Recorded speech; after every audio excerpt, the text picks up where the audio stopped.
논란이 되고 있는 문창극 총리 후보자의 발언과 어제 오늘 이뤄진 청와대 참모진 개각 개편에 대해서 계속 얘기 나눠보겠습니다. 이 부분부터는 허성우 국가디자인연구소장께서 말씀 도와주시겠습니다. 어서 오십시오. 안녕하십니까.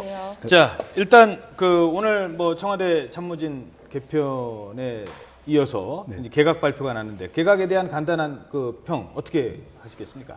일단은 예상했던 대로 일단 중폭 수준의 일단 개각을 단행했다는 거라서 그거는 아주 굉장히 이제 중요한 사항이고 앞으로 이제 그동안 어쨌든 세월호 사건 이후에 박근혜 정부의 총체적인 어떤 난맥상 이런 것들을 좀 정면 돌파를 하기 위해서 아마 중폭 개각을 하지 않았나 이렇게 보고 앞으로 가장 이제 눈에 띄는 부분은 이제 정무수석 이제 제가 개인적으로 볼 때는 개각 이후에 이제 청와대 개편과 관련해서 정무수석 조윤선 여성가족부 장관이 되는데 네. 그동안은 사실 어떻게 보면은 그 외교부 벨기에 대사였던 박준우 수석인데 이 비정치인 출신으로 이제 맡아왔는데 그래서 이 여야 관계 이런 것들이 상당히 좀 매끄럽지 못했던 건 사실이었거든요. 네. 근데 어쨌든 조윤선 지금 이제 그 장관이 전직 의원 출신이지만은 그리고 나름대로 이제 대통령께서 어쨌든 여야 관계를 조금 이제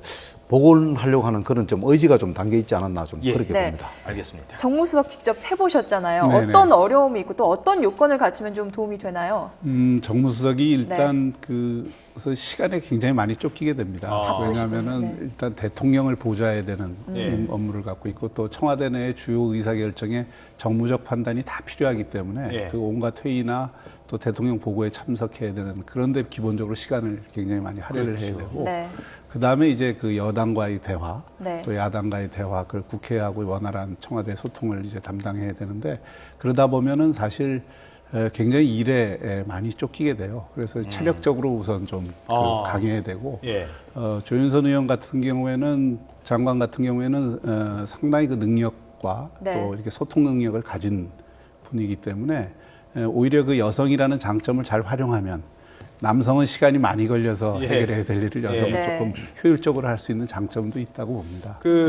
처음에 이제 이정현 수석부터 시작해서요. 각종 외교관이 뭔가 다른 협상 능력을 보일 것이다 했는데 사실 실패를 했거든요. 그거는 조금 어렵죠. 현재 같은 정치 환경에서 외교관이 전혀 안면관계도 없고 당정청의 다리 역할을 전혀 하기는 좀 어렵다. 정치 경험이 없는 분이 정무수석을 한다는 건 그건 이제 메신저 역할은 할 수 있겠지만 어떤 일을 만드는 데는 상당히 한계가 있을 수밖에 없죠. 그리고 또 이렇게 분석하는 분도 있습니다. 하이와 로우. 그러니까 하이라는 거는 지금 김기춘 비서실장을 중심으로 해서 당정 간의 관계, 당청 간의 관계는 계속 김기춘 비서실장이 하고 야당과의 소통을 조윤선 정무수석이 하게 될 것이다. 이런 얘기도 있는데 거기에 그런 그것도 상당히 좀 일리 있는 이야기입니다. 왜냐하면은 이 정무수석 이제 우리 박영진 수석이 좀 해보셨습니다만은 이게 이제 기본적으로 여당도 당정청도 중요하지만 그냥 야당이 중요하지 않습니까? 왜냐하면 당장 지금 눈앞에 닥친 게 국가 개조, 그 다음에 지금 관폐와 척결, 이게 지금 그냥 칼만 들고 휘두르는 게 아니거든요. 이 제도적인 뒷받침이 반드시 필요합니다. 그럼 제도적인 뒷받침을 하려면 야당의 도움이 반드시 필요합니다. 그렇게 하기 위해서는 야당과의 끊임없는 대화, 그리고 소통을 해야 됩니다. 그렇게 하려기 위해서는 지금 말씀하신 대로 여성에 대한 장점을 살리고, 그 다음에 이 정무수석은 사실은 어떻게 보면 야당하고 마주 앉아서 스킨십이 굉장히 중요합니다. 대통령의 어떤 국정 철학을 설명을 하고 설득 있는 끈질긴 노력이 필요한 게 바로 정무수석이에요. 알겠습니다. 그런 측면에서 괜찮다고 저는 봅니다. 그리고 또 하나 지금 시간은 없습니다만 짚고 넘어가야 될 게 문창극 총리 후보자에 대한 지금 논란. 지금 어떻게 보고 계신지 각각 시간 조금 드리겠습니다. 어떻게 보십니까? 우선 지금 이 발언 자체가 전체 맥락에서 보면은 그 발언이 이해되는 측면도 있지만 그 발언 자체로 보면은 사실 국민 정서에 상당히 맞지 않고 또 여러 가지 논란을 가져올 소지가 있는 것이 사실입니다. 그래서 이런 부분에 대해서는 오히려 더 적극적으로 이 설명이 필요하지 않은가. 문창국 후보 자신이 지금 그걸 청문회에서 다 설명하겠다 하지만은 사실은 청문회까지 가는 과정이 지금 순탄치 않기 때문에 그 과정 이전에라도 오해가 있다면 그 오해를 풀려는 적극적인 노력이 필요하고 지금 제기되는 여러 쟁점에 대해서 조금 더 분명하게 또 총리 후보자로서의 어떤 소신을 가지고 설명을 할 필요가 있지 않은가 싶습니다. 허 소장님께서는요? 저는 기본적으로 대통령께서 인사에 대해서는 늘 그 국민의 눈높이에 맞춘 인사를 하겠다는 하셨는데 이번 경우는 조금 좀 다르지 않았나. 과연 이게 국민 눈높이에 맞는 인사가라는 걸 좀 의문실 갖고요. 그 대표적인 걸로 너무 지나치게 국무총리라는 자리는 어떤 특정 그 어떤 종교 단체 이런 것에 대표하는 그런 자리가 아닙니다. 예. 대한민국의 총리입니다. 대한민국 국민들의 총리입니다. 그렇기 때문에 특정한 종교적인 헌법제 20조인가 거기도 종교의 자유는 다 일단 보장되어 있습니다. 예. 그러나 그 종교에 대해서는 뭐 각광하고 이런 저는 큰 문제 삼고 않는데 지나치게 종교적으로 편향된 상황에서 총리직을 수행하게 되면은 어떤 현상이 생기냐면은 소위 말하는 그 자기가 갖고 있던 종교 뭐 표현해서 뭐 하면 그 기독교를 지금 뭐 그 네. 종교를 갖고 계시는데 그럼 기독교를 믿지 않는 다른 종교분들은 그럼 어떻게 할 것이냐입니다. 이 총리라는 자리는 지금 대통령 국정 수행 아젠다가 계속 바뀌지 않습니까? 그 바뀐 중에 하나가 지금 그 원래 대통령이 최초에 원래 국정 아젠다는 통합과 화합이었습니다. 그러면서 뭐 계속 아젠다가 바뀌다가 결국은 이제 국가 개조라는 이제 그 큰 틀 안에서 하나 국가 개조도 마찬가지입니다.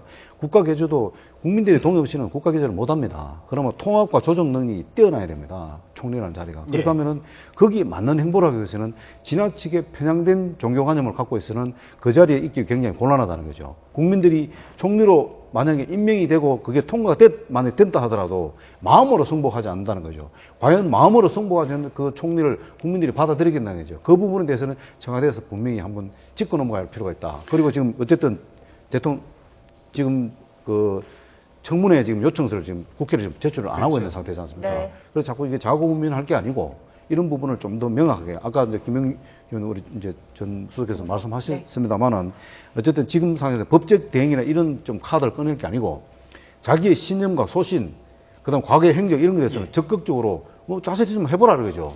그렇게 알겠습니다. 지금 현실적으로 부딪히는 어려움은 이게 과연 청문회에서 통과될 수 있겠느냐 이게 지금 어려움이잖아요. 인사청문회 벽이 너무 높다. 예, 그리고 지금 청문회에서 실제로 여당 일부만 돌아서더라도 이거는 그 되게 힘들거든요. 그런데 그 여당 의원들도 결국 여론에 의해서 움직이게 돼 있습니다. 네. 그러니까 그 청문회까지의 여론을 관리를 제대로 하질 못하면 청문회에서 통과된다는 보장이 없죠. 그 청문회에서 만약에 통과가 안 된다면 박근혜 대통령에게 주는 타격은 엄청나게 크다고요. 그러니까 예. 그런 책임의식을 가지고 지금 초기에 이 여론에 대해서 그 적극적으로 대응하려는 노력이 필요하고요.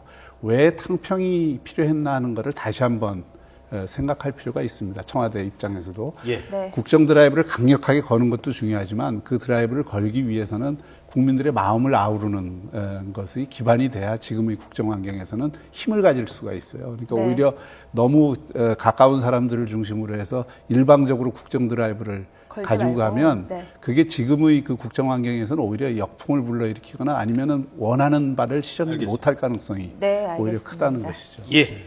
네, 지금까지 박형준 전 청와대 정무수석 그리고 허성우 국가디자인연구소장과 함께 분석해봤습니다. 오늘 두 분 말씀 고맙습니다. 고맙습니다.